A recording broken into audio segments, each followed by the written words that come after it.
ਪਿਆਰੇ ਦੋਸਤੋ, ਮਾਰਕਸਵਾਦੀ ਚਿੰਤਕ ਐਜਾਜ਼ ਅਹਿਮਦ ਦੀ ਪਿਛਲੇ ਦਿਨਾਂ ਦੇ ਵਿੱਚ ਜਿਹੜੀ ਆਪਾਂ ਵਾਰਤਾ ਕੀਤੀ ਸੀ, ਉਹਦੇ ਵਿੱਚ ਉਹ ਨੁਕਤਾ ਇੱਥੋਂ ਤੱਕ ਲੈ ਆਏ ਸਨ ਕਿ ਜਿਸ ਨੂੰ ਅਸੀਂ ਅੱਜ ਦਾ ਜ਼ਮਾਨਾ ਕਹਿ ਰਹੇ ਹਾਂ, ਔਰ ਉਹਦੇ ਵਿੱਚ ਮਾਰਕਸਵਾਦ ਦੇ ਮਹੱਤਵ ਦਾ ਜਿਹੜਾ ਮਸਲਾ ਹੈ ਉਹਨੂੰ ਅਸੀਂ ਜਾਂ ਦਲੀਲ ਇਹ ਦਿੱਤੀ ਜਾਂਦੀ ਹੈ ਕਿ ਹੁਣ ਜਦੋਂ ਸੋਵੀਅਤ ਯੂਨੀਅਨ ਹੀ ਨਹੀਂ ਰਿਹਾ ਤਾਂ ਮਾਰਕਸਵਾਦ ਦਾ ਕੋਈ ਮਹੱਤਵ ਨਹੀਂ ਹੋ ਸਕਦਾ।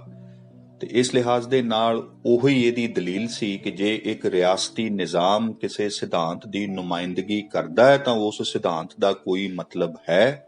ਕੋਈ ਮਹੱਤਵ ਹੈ, ਕੋਈ ਅਹਿਮੀਅਤ ਹੈ। ਤੇ ਜੇ ਉਹ ਨਹੀਂ ਰਹਿ ਗਿਆ ਨਿਜ਼ਾਮ, ਜੇ ਉਹ ਰਿਆਸਤਾਂ ਖੁਰ ਗਈਆਂ ਤਾਂ ਇਸ ਸਿਧਾਂਤ ਦੀ ਗੱਲਬਾਤ ਨੂੰ ਬੰਦ ਕਰ ਦੇਣਾ ਚਾਹੀਦਾ। ਔਰ ਇਸ ਗੱਲ ਨੂੰ ਬੜੇ ਜ਼ੋਰ ਦੇ ਨਾਲ ਯੂਨੀਵਰਸਿਟੀਆਂ ਤੇ ਹੋਰ ਅਦਾਰਿਆਂ ਦੇ ਵਿੱਚ ਬੜੇ ਗਿਆਨਵਾਨ ਬੰਦਿਆਂ ਨੇ ਬੜਾ ਜ਼ੋਰ ਲਾ ਕੇ ਬੈਠਕਾਂ ਮਾਰ ਕੇ ਉਹਨਾਂ ਨੇ ਇਸ ਗੱਲ ਨੂੰ ਆਖਿਆ, ਔਰ ਇਸ ਗੱਲ ਦਾ ਇੱਕ ਅਕਾਦਮਿਕ ਹਲਕਿਆਂ ਦੇ ਵਿੱਚ ਵਜ਼ਨ ਵੀ ਮੰਨਿਆ ਜਾਂਦਾ ਕਿ ਇਹਦਾ ਜਵਾਬ ਦੇਵੇ। ਐਜਾਜ਼ ਅਹਿਮਦ ਇੱਥੇ ਪਰਤ ਦਰ ਪਰਤ ਢੰਗ ਦੇ ਨਾਲ ਇਸ ਸਾਰੀ ਪੇਚੀਦਗੀ ਨੂੰ ਔਰ ਇਸ ਜਿਹੜੀ ਦਲੀਲ ਨੂੰ ਦਿੱਤਾ ਜਾ ਰਿਹਾ ਹੈ ਜੀ, ਅੱਜ ਇਸ ਤਰ੍ਹਾਂ ਦਾ ਮੌਸਮ ਬਣਿਆ ਜੀ, ਬੜੇ ਤਹੱਮਲ ਦੇ ਨਾਲ ਹੌਲੀ ਹੌਲੀ ਉਹਦੀਆਂ ਸਾਰੀਆਂ ਪਰਤਾਂ ਲਾਉਂਦੇ ਜਾ ਰਹੇ ਨੇ ਬਿਨਾਂ ਇੱਕ ਵੀ ਥਾਂ ਦੇ ਉੱਪਰ ਕੋਈ ਕਾਟਾ ਫੇਰਿਆ। ਸਾਡੇ ਪੰਜਾਬ ਦੇ ਅਕਾਦਮਿਕ ਜਾਂ ਬੌਧਿਕ ਜਾਂ ਖੱਬੇ ਪੱਖੀ ਵਿਚਾਰਕ ਅਭਿਆਸ ਦੇ ਵਿੱਚ ਦੋ ਗੱਲਾਂ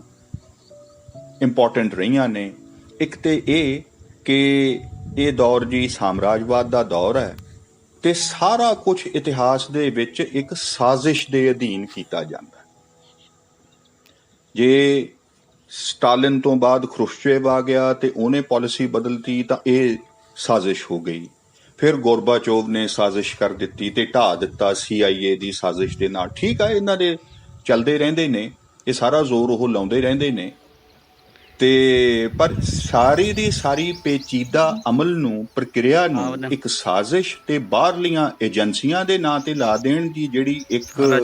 ਰਵਾਇਤ ਰਹੀ ਹੈ ਸੋਚਣ ਦੇ ਨਾਂ ਦੇ ਉੱਤੇ, ਇਹਨੇ ਸਾਡੀ ਸੋਚ ਵਿਚਾਰ ਦੀ ਸ਼ੈਲੀ ਨੂੰ, ਸਾਡੀ ਸਮਰੱਥਾ ਨੂੰ ਇਹਨੇ ਬਹੁਤ ਖੁੰਡਾ ਕੀਤਾ।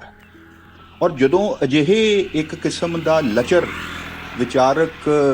ਅਭਿਆਸ ਰਹੇਗਾ ਮਸਲਿਆਂ ਨੂੰ, ਪ੍ਰਕਿਰਿਆਵਾਂ ਨੂੰ, ਇਤਿਹਾਸ ਨੂੰ, ਸਮਾਜ ਨੂੰ ਸਮਝਾਉਣ ਦੇ ਲਈ, ਤਾਂ ਫਿਰ ਉਹਦੇ ਲਈ ਉਹਦੇ ਟਾਕਰੇ ਦੇ ਉੱਪਰ ਉੱਤਰਾਧੁਨਿਕਤਾਵਾਦ ਵਰਗੀਆਂ ਛਾਇਆਂ ਦਾ ਆਉਣਾ ਆਪਣੇ ਆਪ ਦੇ ਵਿੱਚ ਇੱਕ ਲਿਹਾਜ਼ ਦੇ ਨਾਲ ਲਾਜ਼ਮੀ ਹੋ ਜਾਂਦਾ। ਇਹਨਾਂ ਦੋਵਾਂ ਦੇ ਦਰਮਿਆਨ ਇੱਕ ਖੇਡ ਚੱਲਦੀ ਰਹਿੰਦੀ ਤੇ ਇਹੋ ਹੀ ਸਾਜ਼ਿਸ਼ਾਂ ਦਾ ਜਿਹੜਾ ਚੱਕਰ ਹੈ, ਇਹ ਸਾਡੇ ਸਿੱਖ ਵਿਦਵਾਨਾਂ ਦੇ ਕੋਲ ਵੀ ਸਾਜ਼ਿਸ਼ਾਂ ਹੀ ਨੇ। ਸਾਰੀ ਸਿੱਖ ਇਤਿਹਾਸ ਨੂੰ, 20ਵੀਂ ਸਦੀ ਨੂੰ ਉਹ ਵੱਡੀ ਸਾਜ਼ਿਸ਼, ਡੂੰਘੀ ਸਾਜ਼ਿਸ਼, ਅਸਲੀ ਸੱਚ ਦੀ ਗੱਲ ਛੁਪਾਈ ਗਈ ਹੈ ਜਿਹੜੀ, ਉਹ ਇੰਨਾ ਸਨਸਨੀਖੇਜ਼ ਹੋ ਜਾਂਦੀ ਹੈ ਸਾਰੇ ਦੀ ਸਾਰੀ ਇਤਿਹਾਸਕਾਰੀ ਕਿ ਉਹਦੇ ਵਿੱਚੋਂ ਫੇਰ ਸਾਰੀ ਗੱਲ ਗਵਾਚ ਜਾਂਦੀ ਹੈ। ਕਿਉਂਕਿ ਉਹਦੀ ਇੱਕ ਬਹੁਤ ਵੱਡੀ ਵਜ੍ਹਾ ਹੈ ਕਿ ਜਿਹੜੇ ਇਹ ਸਿੱਖ ਵਿਦਵਾਨ ਨੇ, ਇਹਨਾਂ ਦੀ ਵੀ ਜਿਹੜੀ ਇੱਕ ਵਿਚਾਰਕ ਪਿੱਠ ਭੂਮੀ, ਪਿਛੋਕੜ ਅਜਿਹੇ ਹੀ ਇੱਕ ਲਚਰ ਕਿਸਮ ਦੇ ਮਾਰਕਸਵਾਦੀ ਵਿਚਾਰ ਅਭਿਆਸ ਦੇ ਵਿੱਚੋਂ ਹੀ ਬਣਿਆ। ਸੋ ਇਹ ਆਪੋ ਆਪਣੀ ਥਾਂ ਦੇ ਉੱਤੇ ਜਿੱਥੇ ਲੈ ਕੇ ਬਹਿੰਦੇ ਆ ਗੱਲ ਨੂੰ, ਉੱਥੇ ਇਹ ਸਾਜ਼ਿਸ਼ ਤੇ ਇੱਕ ਮੋਟਾ ਵਿਰੋਧੀ ਤੇ ਸਾਡੇ ਨਾਲ ਧੱਕਾ, ਇਸ ਕਿਸਮ ਦੀਆਂ ਗੱਲਾਂ ਦੇ ਵਿੱਚ ਇਹਨਾਂ ਦਾ ਸਾਰੀ ਉਮਰਾਂ ਲੰਘ ਜਾਂਦੀਆਂ ਨੇ। ਐਜਾਜ਼ ਅਹਿਮਦ ਇੱਥੇ ਇਸ ਦਲੀਲ ਦੇ ਨਾਲ ਉਹ ਅੱਗੇ ਵਧ ਰਹੇ ਨੇ ਕਿ ਅਸੀਂ ਵਿਰੋਧੀ ਦੀਆਂ ਸਾਰੀਆਂ ਦਲੀਲਾਂ ਜਿਹੜੀਆਂ ਉਹਨਾਂ ਨੇ ਇਹਦੇ ਬਾਬਤ ਦਿੱਤੀਆਂ ਨੇ ਤੇ ਸਾਨੂੰ ਇਹਦੇ ਬਾਬਤ ਕਿਵੇਂ ਸੋਚਣਾ ਚਾਹੀਦਾ, ਇਹਦੇ ਬਾਰੇ ਉਹ ਇੱਕ ਗੱਲ ਕਹਿ ਰਹੇ ਨੇ। ਗੌਰ ਕਰੀਏ,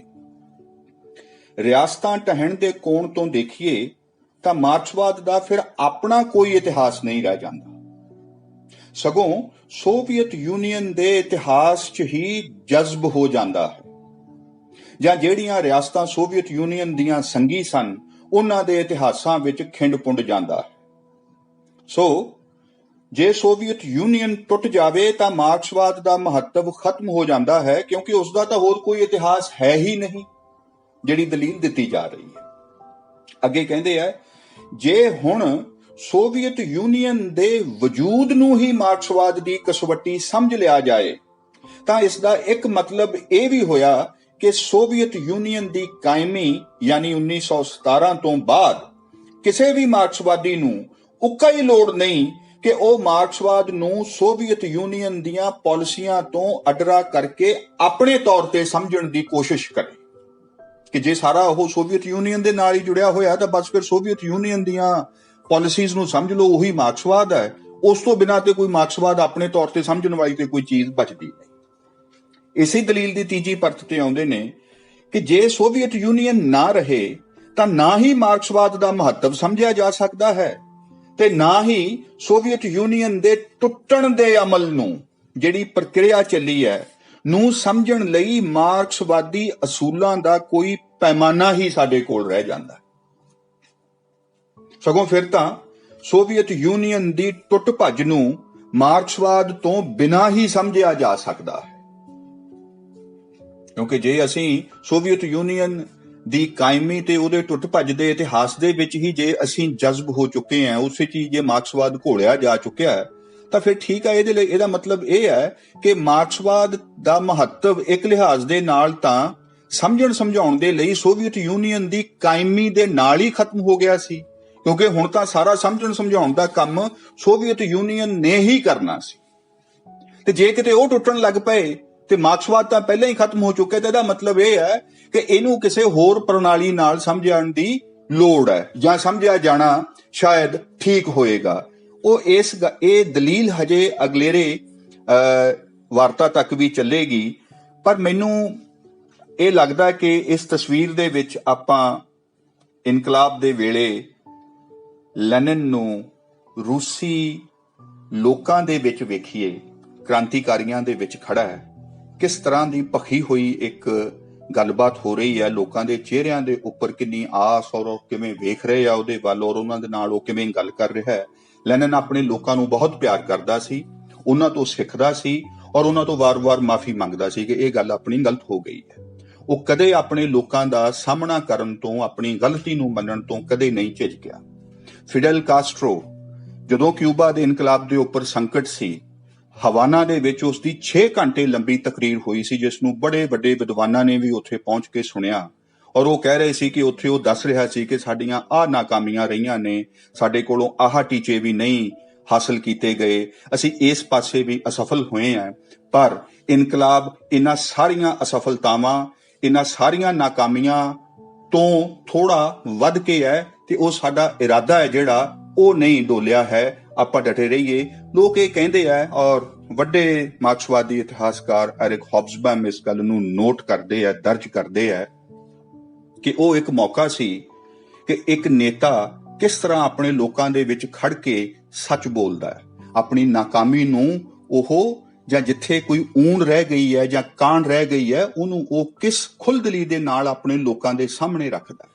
ਇਸ ਪ੍ਰਕਿਰਿਆ ਦੇ ਨਾਲ ਇਨਕਲਾਬ ਜਿਹੜਾ ਹੈ ਉਹ ਸਿਰਫ ਕੋਈ ਰਿਆਸਤੀ ਨਿਜ਼ਾਮ ਖੜਾ ਕਰਨਾ ਉਹਦਾ ਬੜਾ ਵੱਡਾ ਕੰਮ ਹੈ, ਪਰ ਉਹਦੇ ਅੰਦਰ ਜਿਹੜੀਆਂ ਇਹ ਸੂਖਮ ਪ੍ਰਕਿਰਿਆਵਾਂ ਵੀ ਚੱਲ ਰਹੀਆਂ ਹੁੰਦੀਆਂ ਨੇ, ਇਹਨਾਂ ਤੋਂ ਵੀ ਸਾਨੂੰ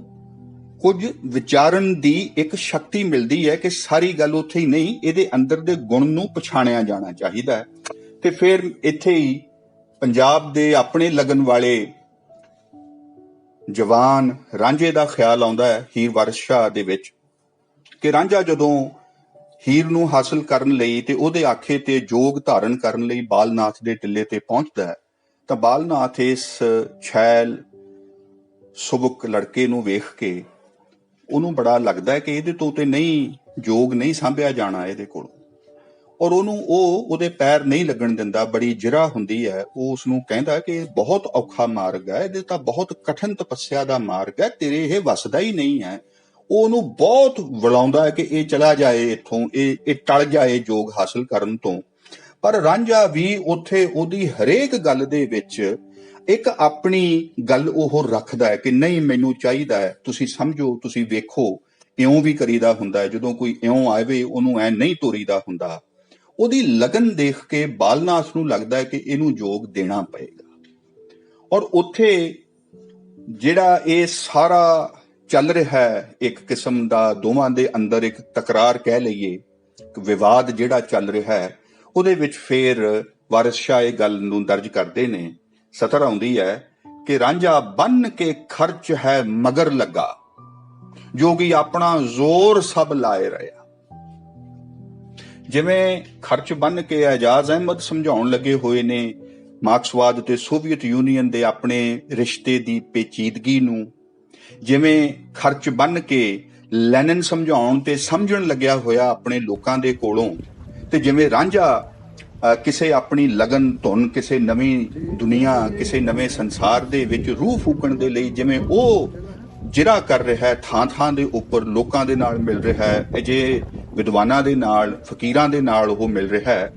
ਇਹ ਇੱਕ ਚੀਜ਼ ਹੈ ਜਿਸ ਨੂੰ ਸਾਨੂੰ ਖੁਦ ਅਪਣਾਉਣ ਦੀ, ਇਸ ਲਗਨ ਨੂੰ ਔਰ ਵਿਚਾਰਕ ਪੇਚੀਦਗੀ ਦੇ ਪਿੜ ਦੇ ਵਿੱਚ ਤਿਆਰੀ ਦੇ ਨਾਲ ਆਉਣ ਦੀ ਗੱਲ ਨੂੰ, ਆਉਣ ਦੇ ਅਹਿਦ ਨੂੰ ਅੱਜ ਦੀ ਇਹ ਵਾਰਤਾ ਸਮਰਪਿਤ ਹੈ। ਤੁਹਾਡਾ ਬਹੁਤ ਬਹੁਤ ਧੰਨਵਾਦ।